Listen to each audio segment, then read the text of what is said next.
नमस्कार सभी को। तो जो हमारा जो टॉपिक चल रहा था फंक्शन, उसी चीज़ को हम आगे बढ़ाते हैं। अभी तक की जो चर्चा है, मैंने आप लोगों को एसवी का सरल करने और फंक्शन की कुछ परिभाषा के बारे में चीज़ें बता दी हैं। ठीक है, यहाँ से ये टॉपिक स्टार्ट होगा जहाँ से हम कुछ बेसिक फंक्शन के बारे में चर्चा करेंगे। उसके बाद ये टॉपिक आगे बढ़ेगा धीरे। तो ये बेसिक पार्ट है, इस चीज़ में हमें लगातार चलना है। देखो, लास्ट क्लास में मैंने ये बताया था कि जो बेसिक फंक्शन है, कौन कौन से बेसिक फंक्शन है, उन चीज़ों के बारे में हम चर्चा करेंगे।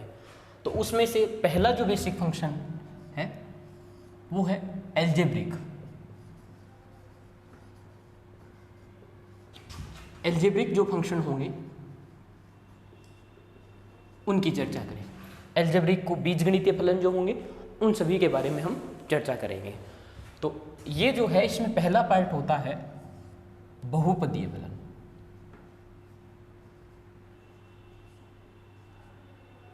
बहुपदीय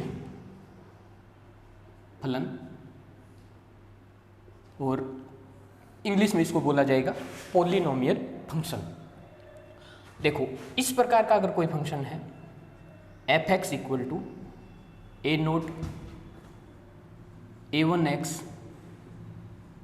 a2x स्क्वेयर a3x क्यूब, और इस प्रकार आगे बढ़ते जाए तो ये जाके अगर लिख ले an x की पावर n। ठीक है, यहाँ ये ध्यान रखना है कि ये जो x रहेगा, ठीक है, इसकी पावर हमेशा 1 2 3 4 नेचुरल नंबर में रहेंगी, और ये जो n होगी ये इसकी अधिकतम घात होगी। तो इसको हम बोल देंगे कि ये जो है ये n घात का बहुपद है। n घात का बहुपद है, जो अधिकतम घात होगी उसी को बोला जाएगा ये n घात का बहुपद होगा। ठीक है, और ये जो होंगे सारे के सारे a नोट है, a1 है, a2 है, और यहाँ से चलते हुए an तक आएंगे।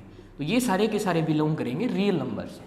ठीक है, तो इस प्रकार का जो भी बनेगा वो बहुपदीय फलन होता है। ठीक है, इसमें ध्यान रखने वाली बात होगी कि x का हम कोई भी मान रख सकते हैं, नेगेटिव, पॉजिटिव, रियल नंबर में, जैसे 2/3 इस प्रकार के भिन्न में भी हम संख्याएं इस चीज में रखी जा सकती हैं। तो ये सारी चीज़ें इसमें आगे जैसे जैसे बढ़ेंगे चलती चली जाएगी। ठीक है, तो ये हमारे पास होता है बहुपदीय फलन।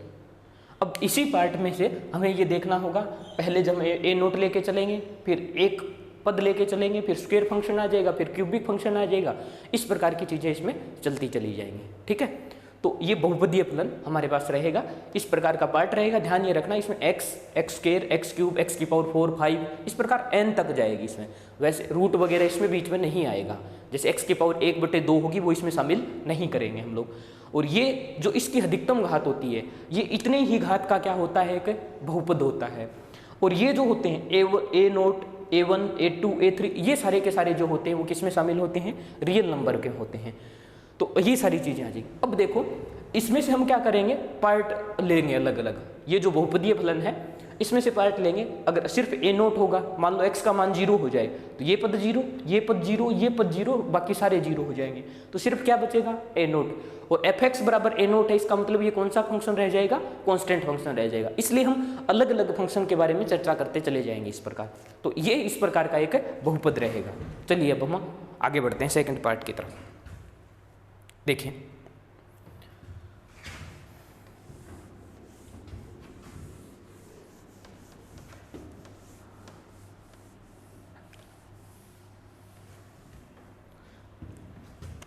ए पार्ट हम करेंगे इसमें कांस्टेंट फंक्शन।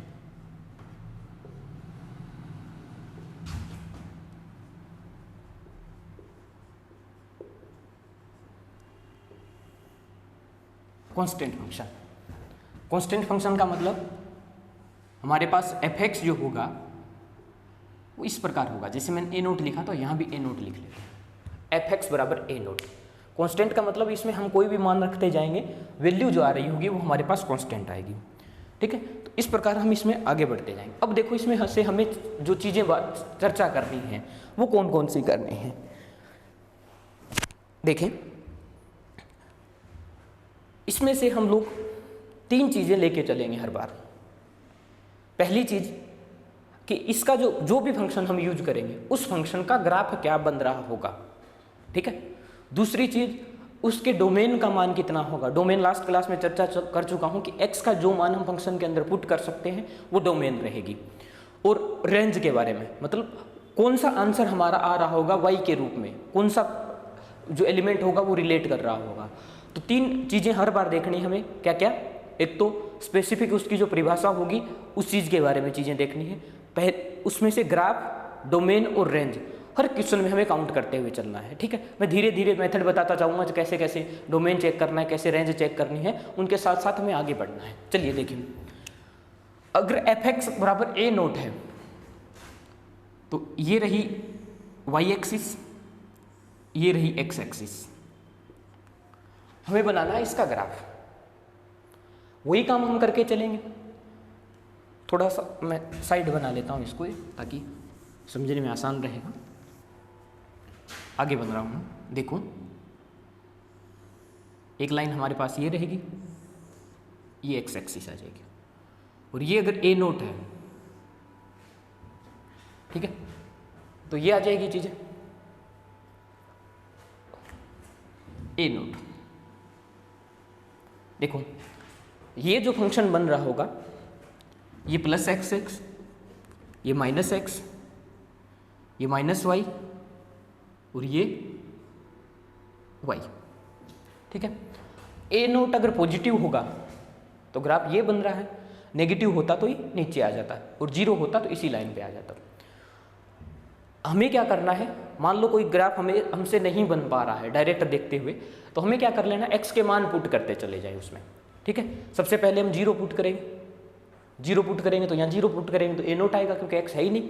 फिर 1 पुट करेंगे, फिर -1, इस प्रकार जीरो के इर्द गिर्द हम चलते जाएंगे, एक बार आगे एक बार पीछे, ठीक है। और बाकी जरूरत नहीं है कि ऐसे ही चलें, आप अपने अकॉर्डिंग किसी भी स्टेप में जा सकते हो, लेकिन हमें देखना है भी किस प्रकार की शेप उसकी बन रही होगी। ये चीज़ यहाँ तक आ जाएगी। अब इसमें 2 चीज़ें हमें देखनी है, डोमेन क्या होगी उसकी, रेंज क्या होगी। मैं इस क्वेश्चन में आप लोगों को मेथड बता देता हूं कि हम किस प्रकार इस चीज़ को लेके चलेंगे। हर क्वेश्चन में मैं उसी प्रोसीजर को फॉलो करूंगा। बाकी डोमेन और रेंज का जो पार्ट है वो ये बेसिक फंक्शन कंप्लीट होने के बाद कर रहे होंगे हमें, लेकिन ये जो बेसिक फंक्शन पढ़ रहे हैं उनके तो हमें याद होने चाहिए कम से कम। जितने बेसिक फंक्शन हम देखेंगे वो टिप्स पे होने चाहिए, क्या क्या चीज़ें आ रही हैं क्या क्या नहीं आ रही हैं। एक चीज़ देखें, डोमेन मैंने आप लोगों को बताया था ऐसे लिखेंगे, और रेंज ये प्रांत और ये परिसर। प्रांत जो होगा वो x का मान होता है कि x की कौन सी वैल्यू हम फंक्शन के अंदर पुट कर सकते हैं। तो ये जो एक्सिस होगी x एक्सिस, इसी पर होंगे x के मान। तो इस एक्सिस पर हमें कोई भी पॉइंट ले लेना है। जैसे हमें चेक करना है कि ये पॉइंट हम इसके अंदर पुट कर सकते हैं या नहीं कर सकते, तो x एक्स पर हम क्या करेंगे, वो पॉइंट रखेंगे और ग्राफ की तरफ चलेंगे। अगर ग्राफ को वो कट कर रहा है इसका मतलब वो वैल्यू उसमें रखी जा सकती है, अगर कट नहीं कर रहा है इसका मतलब वो वैल्यू उसमें रखी नहीं जा सकती। जैसे मैं ये मान लेता हूँ ये -2 है और मुझे ये चेक करना है कि ये -2 क्या इस फंक्शन में रखी जा सकती है, मतलब क्या ये डोमेन में शामिल होगा या नहीं। तो इस -2 से रखो और जाना किस तरफ है, ग्राफ की तरफ। क्या ये आगे जाके ग्राफ को कट कर रही है, करेगी। इसका मतलब ये -2 इस फंक्शन के अंदर रखा जा सकता है, कोई दिक्कत नहीं आएगी। अब आप चाहो तो कोई भी वैल्यू ले लो, जैसे मैं आगे 5 ले लेता हूँ, 5 ले ली तब भी कट कर रहा है। इसका मतलब इस लाइन पर कोई भी वैल्यू जब हम रखेंगे तो इस साइड ग्राफ में जाएंगे तो वो ग्राफ को कट कर रही होगी। मतलब इस लाइन पर जितनी भी वैल्यू होंगी उन सब के लिए y का कोई ना कोई मान हमें मिल रहा है, कोई ना कोई मान मिल रहा है। इसका मतलब ये जो वैल्यू रहेंगी वो फंक्शन के अंदर हम आसानी से पुट कर सकते हैं। इसका मतलब डोमेन जो आएगा इस एक्सिस पर जितने भी मान होंगे वो सारे के सारे होंगे, और ये इस एक्सिस पर कितने मान हैं, रियल नंबर जितने हैं वो सारे के सारे मान इस पर आएंगे। तो मैं क्या लिख सकता हूँ इस चीज को कि जो डोमेन आएगा वो R आएगा।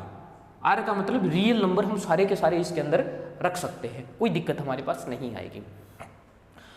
अब रेंज की बात आएगी कि y के कौन कौन से मान आ रहे हैं x का मान पुट करने के बाद। तो अब उल्टा काम करना है। अभी तक हम क्या चेक कर रहे थे, x का कौन सा मान इसके साथ एडजस्ट हो रहा है। अब उल्टा करना है, हमें देखना है ना कि y का ये कौन सा मान है जो इसका आंसर देगा, कौन से मान पर इसका आंसर आ रहा है, कौन से मान पर नहीं आ रहा है। तब हमें करना क्या है, हम y एक्स पर कोई भी पॉइंट मानेंगे और किस तरफ चलेंगे, पैरेलल, ठीक है, इस साइड। यहां जब एक्स एक्स से रखा तो वाई एक्स के पैरेलल गए हैं, वाई एक्स पर रखेंगे तो एक्स एक्स के पैरेलल जाएंगे। जहां जहां ग्राफ कट कर रहा होगा वो पॉइंट तो हमारा आंसर आएगा, और जहां कट नहीं करेगा वो हमारा आंसर नहीं आएगा। मान लो मैंने यहां कोई पॉइंट लिए है -2, इस -2 को चाहे आप इधर ले जाओ चाहे आप इधर ले जाओ, भाई वाई एक्स पर रखा है तो एक्स एक्स के पैरेलल जाना है। क्या कहीं भी ग्राफ को कट करेगा, ये जाके आगे जाके कहीं कट करेगा क्या, नहीं करेगा। ये पीछे आके कहीं कट करेगा क्या, नहीं कर रहा होगा, क्योंकि ग्राफ ही कहीं अलग रह गया, तो कट नहीं करेगा। इसका मतलब ये जो -2 हम लोगों ने पॉइंट रखा है ये रेंज के अंदर शामिल नहीं होगा। मैं और कोई भी मान रख दूं, लेकिन इतनी चीज तो आप लोगों को भी दिखाई दे रही होगी कि ये जो ए नोट है, इससे इधर चलेंगे तब और इससे इधर चलेंगे तब, इस केवल एक मान के अलावा हम कोई भी पॉइंट ले लें, चाहे उससे ऊपर ले लें चाहे इससे नीचे ले लें, क्या कभी भी इस ग्राफ को कट कर रहा होगा, नहीं करेगा, क्योंकि वो भी एक पैरेलल लाइन बनेगी, और ये जो है वो पहले से ही एक्स एक्स के क्या है, पैरेलल लाइन है, तो दोनों एक दूसरे के साथ एडजस्ट नहीं हो पाएंगी। तो यहां से जो केवल आंसर आ रहा होगा, जिस पॉइंट पर हम रख कर आगे की या पीछे की तरफ चल रहे होंगे, जब जो आंसर आ रहा है वो केवल क्या आ रहा होगा, ए नोट आ रहा होगा। इसका मतलब इसका जो आंसर होगा वो केवल और केवल क्या रहेगा, ए नोट रहेगा। ये जो एलिमेंट है वो हमारे पास आ जाएगा। तो बस यही 3 चीजें थी। एक तो हमें ग्राफ बनाना है, उससे क्या बन रहा है, एक उससे डोमेन चेक करनी है, एक उससे रेंज चेक करनी है। अब ग्राफ ये जो लाइन पॉइंट वगैरह मैंने बनाए आप लोगों को नहीं बनाने, मैं मिटा देता हूं, उसके बाद आप लोग देख लें। ये जो सारी चीजें मैंने आप लोगों को समझाने के लिए बनाई हैं।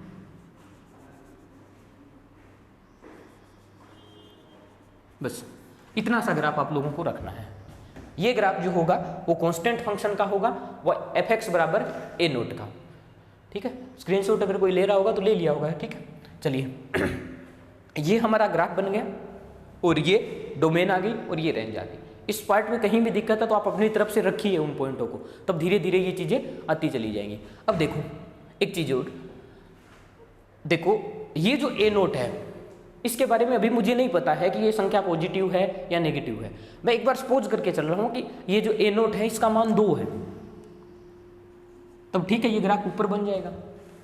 अगर मैं ये मान लूं कि इस ए नोट का मान 0 होता तो एक्स इसमें वाई का मान 0 होता, और वाई का मान 0 कहाँ रहेगा, इस एक्स एक्स पर, तब ग्राफ कौन सा बन जाता, यही बन जाता।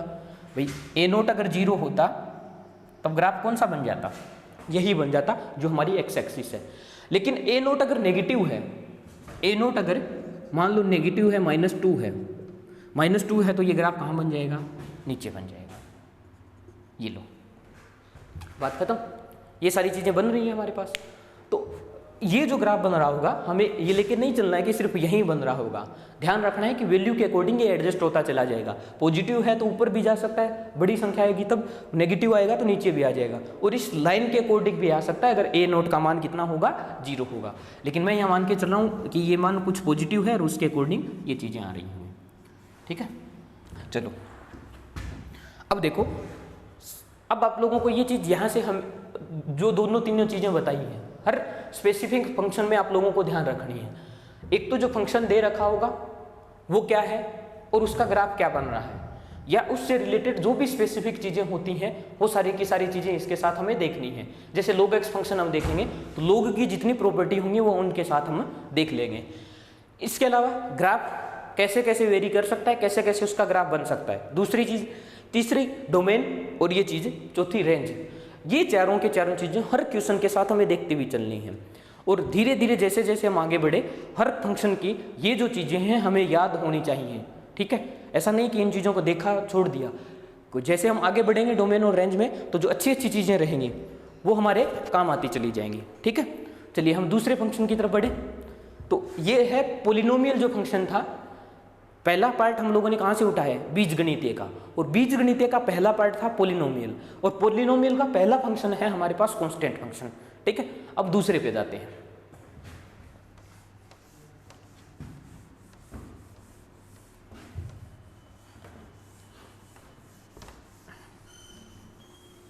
देखें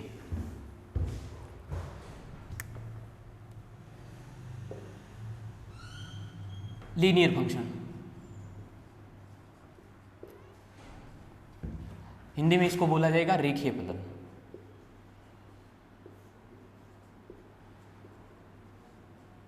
देखिए फलन, ठीक है। अब देखो पहला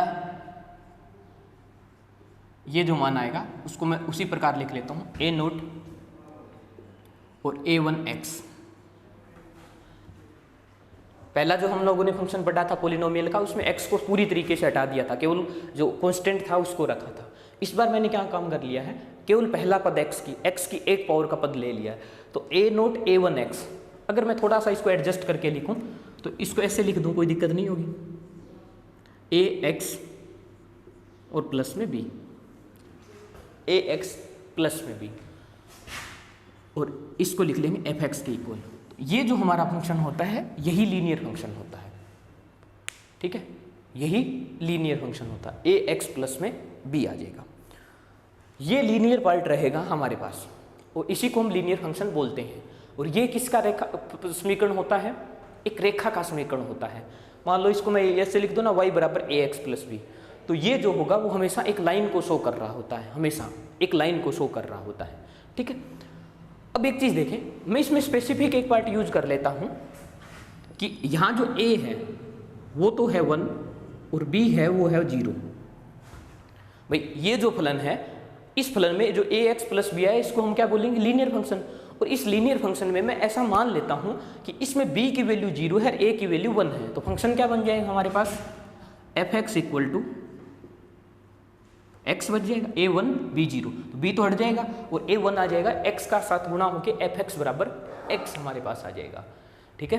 तो ये फंक्शन हमें देखना है अब, ठीक है। लीनियर, ये याद रखना है हमें, लीनियर फंक्शन क्या होगा, ये point ax plus b linear function होगा। और हम इस फंक्शन के बारे में अब चर्चा करेंगे कि fx बराबर x जो होता है वो किस प्रकार बनेगा, ठीक है। बाकी जब ट्रांसफॉर्मेशन करेंगे ना ग्राफ के, तो ax प्लस b ये सारी चीज़ें हम लोग वहाँ कैसे जोड़ते हैं, तब क्या चेंज आएगा, वो सारी चीज़ें हम ग्राफ का ट्रांसफॉर्मेशन, एक ग्राफ से दूसरे ग्राफ में जाएंगे तब देख लेंगे सारी की सारी चीज़ें, ठीक है। देखें हम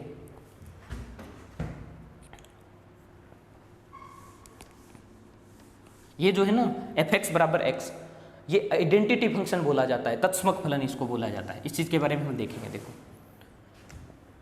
fx बराबर x, इसका ग्राफ बनाना है। देखो ग्राफ वही सेम चीज़, ये x एक्सिस है, ये y एक्सिस है। अब हमें ग्राफ बनाना है तो वही काम, सबसे पहले हम 0 रखेंगे इसमें। x का मान क्या रख लिया मैंने, 0, तो x 0 यहाँ रहेगा इस लाइन पर। y भी कितना आएगा, x 0 रखेंगे तो फंक्शन का मान भी कितना आ रहा होगा, 0 आ रहा होगा। तो x और y दोनों 0 हैं तो ये सेंटर पॉइंट आ जाएगा, मूल बिंदु हमारा। मान लो x का मान मैंने 1 रखा, मैं 1 रखूंगा तो y का मान भी कितना आएगा, 1। जितना इसमें x का मान रखेंगे, y बराबर x सेम तो है, तो x का मान मैंने अगर 1 रखा है तो y का मान भी 1 आ रहा है। अगर x का मान मैंने 2 रखा है तो y का मान भी 2 आ रहा है। x का मान अगर 3 रखा है तो इसका मान भी 3 आ रहा है। इसी प्रकार हम उल्टा चलते चले जाएं। मान लो मैंने x का मान -1 रखा है तो y का भी कितना आएगा, -1। -2 रखेंगे तब भी कितना आएगा, -2। -3 रखेंगे तो इस प्रकार ये लाइन हमारे पास प्राप्त हो जाएगी। तो देख लो ये लाइन कुछ बन जाएगी ऐसे, ये एक स्ट्रेट लाइन बन जाएगी, ये एक स्ट्रेट लाइन बन जाएगी। और ये ग्राफ होगा किसका, y बराबर या fx बराबर x का, ठीक है, तत्समक फलन का। ये जो लाइन होती है ये दोनों साइड बराबर एंगल बनाती है, तो ये भी 45 होगा, ये भी 45 डिग्री होगा, ठीक है। अब हमारी पहली चीज़ क्या थी, हमें डोमेन लिखना है, इससे क्या होगा, और फिर रेंज लिखनी है क्या होगा। डोमेन का मतलब x का मान क्या आएगा, रेंज का मतलब यहाँ से y का मान हमारे पास से क्या प्राप्त हो रहा होगा। तो देखो मैं वही सेम काम करना है, हमें जिस कोई 1-2 पॉइंट हम रख के चलेंगे उससे हमें आइडिया लगना स्टार्ट हो जाएगा, इससे कैसे कैसे चीज़ें आगे बढ़ रही होंगी। मैं मान लेता हूँ ये रख रहा हूँ, यहाँ 1 से छोटी वैल्यू रख रहा हूँ, और हमें किस साइड चलना है, ग्राफ की तरफ चलना है। ऐसा नहीं मैंने नीचे चलना स्टार्ट कर दिया तो ग्राफ मिलना ही नहीं कभी भी। ये देख ले कट कर रहा है, यहाँ देखें, यहाँ रखेंगे तो ग्राफ की तरफ चलेंगे तब कट कर रहा है। तो जैसे जैसे हम आगे बढ़ते जाएंगे और ग्राफ की तरफ चलेंगे तो कहीं ना कहीं वो लाइन कट कर रही होगी, इसका मतलब इसमें सारी की सारी पॉजिटिव वैल्यू शामिल होगी। 0 पर चेक करें तो ये 0 पर कट ही कर रहा है, जहाँ है वहीं पर, तो यहाँ 0 पर भी ये सेटिस्फाइड है। नेगेटिव नंबर के लिए चलें तो नेगेटिव के लिए देखें, ग्राफ की तरफ नीचे चलेंगे तब यहाँ भी कट कर रहा है, नीचे चलेंगे तब यहाँ भी कट कर रहा है, यहाँ जब भी चलेंगे तब। तो इसका मतलब इस लाइन पर जितनी भी x की वैल्यू हैं उन सब के लिए ग्राफ को वो क्या कर रहा है, कट कर रहा है, ग्राफ किस तरफ जा रहा है, हर जगह ग्राफ का मान आ रहा है, मतलब x के प्रत्येक मान के लिए ये फंक्शन क्या रहेगा, डिफाइन रहेगा। और एक चीज़ यहाँ भी देख लो कि ये इनफाइनाइट नहीं बनना चाहिए, ठीक है, तो इसमें 0 रखेंगे तो 0 बन सकता है, ये इनफाइनाइट कहीं बन ही नहीं रहा, अपरिभाषित कहीं हो ही नहीं रहा, तो x की सारी वैल्यू इसके अंदर हम क्या कर सकते हैं, पुट कर सकते हैं। तो यहाँ से मैंने ग्राफ से मेथड भी समझा दिया आप लोगों को कि हम ग्राफ से कैसे देखेंगे इन चीज़ों को। तो x के सारे मान रख सकते हैं, इसका मतलब डोमेन जो आएगा वो क्या आएगा, r, रियल नंबर यहाँ से आ जाएगा। अब दूसरा काम हमें देखना है कि भाई इससे रेंज क्या आएगी, रेंज का मतलब y का मान, और y का मान अगर हमें चेक करना है तो हम y एक्सिस पर कोई पॉइंट लेंगे और उसी से आगे बढ़ते चले जाएंगे। देखिए ये रहा,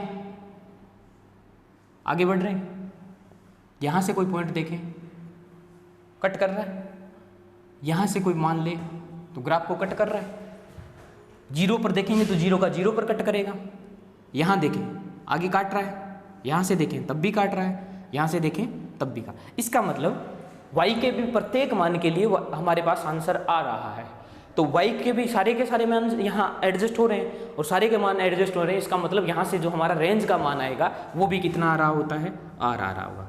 और वैसे भी यहाँ से देख ले, जब x का हम प्रत्येक मान रख पा रहे हैं तो जो मान x का रखेंगे वही आंसर में आ रहा होता है, y का y, तो दोनों मान सेम होंगे, तो यहाँ से डोमेन और रेंज दोनों चीज़ें क्या हो जाएंगी, क्लियर हो जाएंगी। तो देख ले, इसको मिटा देता हूँ मैं, हमारा ग्राफ ही बच जाए, ताकि इसको हटा के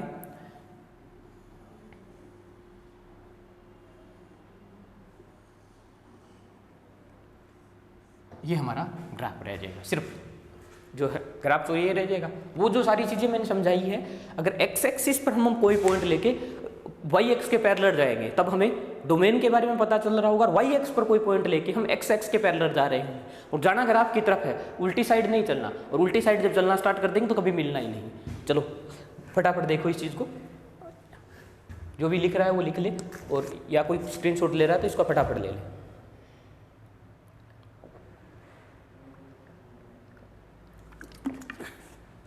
ठीक है, अब चलिए हम आगे बढ़ेंगे।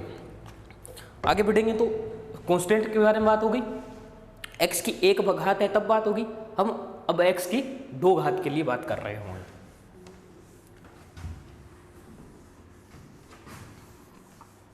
आगे देखो,